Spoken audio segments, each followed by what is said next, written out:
I'm John Tuteur, Napa County Registrar of Voters, and I'm conducting redistricting for the Napa County Board of Supervisors, Napa Valley College Board of Trustees, and the County Board of Education.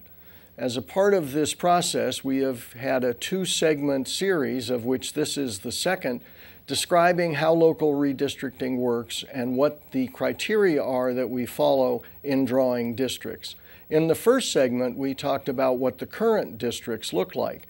That segment is still available on the web at napavalleytv.org, and you can review it there if you missed it the first time. This second segment will discuss what the new supervisor districts are going to look like, and I will be covering why the changes were made. With that, let's get started with the slideshow that I have for you that will tell you a little bit about what we're doing. These are the proposed supervisor districts, and as we discussed, we must redistrict the Board of Supervisor districts because federal and state law requires that the districts be of equal population. And during the past decade, between 2000 and 2010, those two census dates, 80% of the growth in Napa County went into the city of American Canyon, which has grown very rapidly over those 10 years. Therefore, the supervisor district in which American Canyon City is located, the 5th district, represented by Keith Caldwell, got way too many people to be balanced with the other 4 districts, which did not grow as much, and in one case hardly grew at all in the 3rd district, represented by Supervisor Diane Dillon.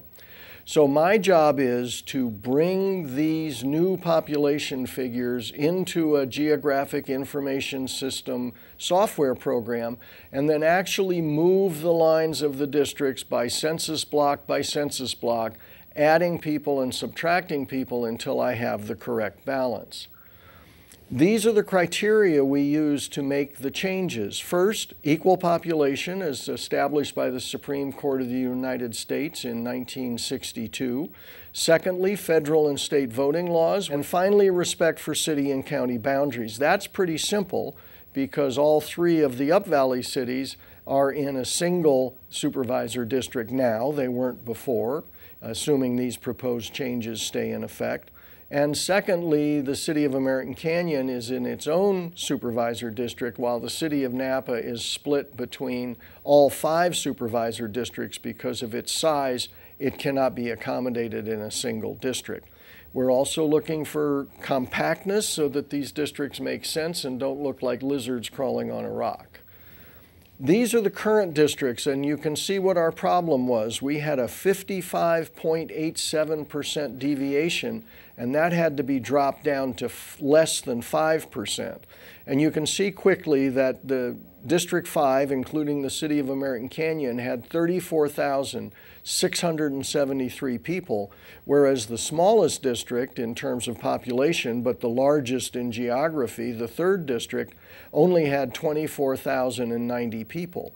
If you add that together, that's almost a 40% difference between the largest district and the smallest district in terms of population. So our job was, in recreating the districts, to shift population around, not the people but the boundaries, so as to make them more equal. I'll go over the major changes. The 4th district has expanded into the southern area of Lake Berryessa and has also expanded into the area of Soda Canyon and along Atlas Peak Road, which were in the 3rd district before.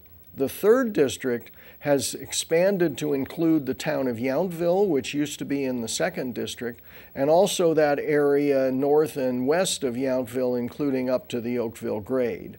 So that area will now be in the 3rd district.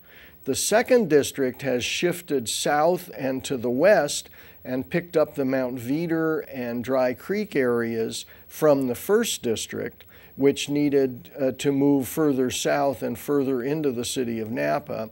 And the 5th district has shrunk in size because we needed to get 8,000 plus people out of the 5th district and into the other districts in a balanced manner.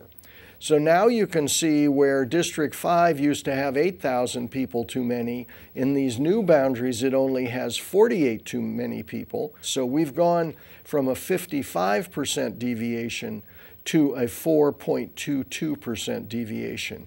And that's what redistricting is all about. Now, speaking about minority populations, many of you know that the largest single minority population in Napa County is our Hispanic population. And as you can see from these figures, the Hispanic population is pretty well scattered throughout the county.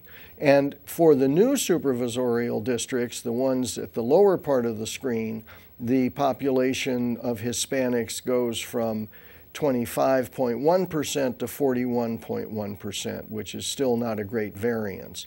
And we look at the Hispanic 18-plus population, in other words, those who are eligible to vote, and the spread between the supervisor districts is even narrower. And that is a criteria we need to look at to make sure, one, that we are not diluting the influence of Hispanic minority voters, or two, ignoring their ability to influence a district. So just by the way population has grown in Napa County over the years, we have a very homogeneous Hispanic population throughout the county.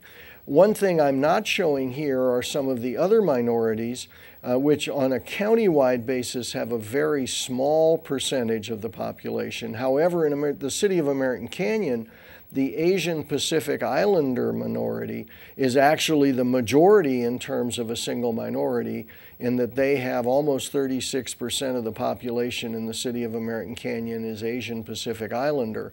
However, that does not relate on a countywide basis, and we did not need to consider that in terms of the supervisor districts. So let's look briefly at each of the districts.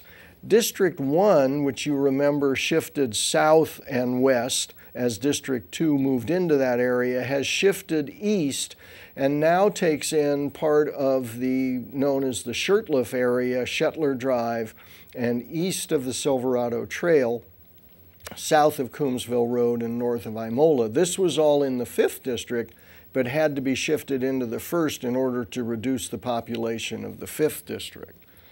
The 2nd district, as I said, has swung south and west and has now extended even into downtown Napa, as we needed again to pick up population that used to be represented by the 5th district or by the 4th, which we shifted around. So the 2nd district has moved that way.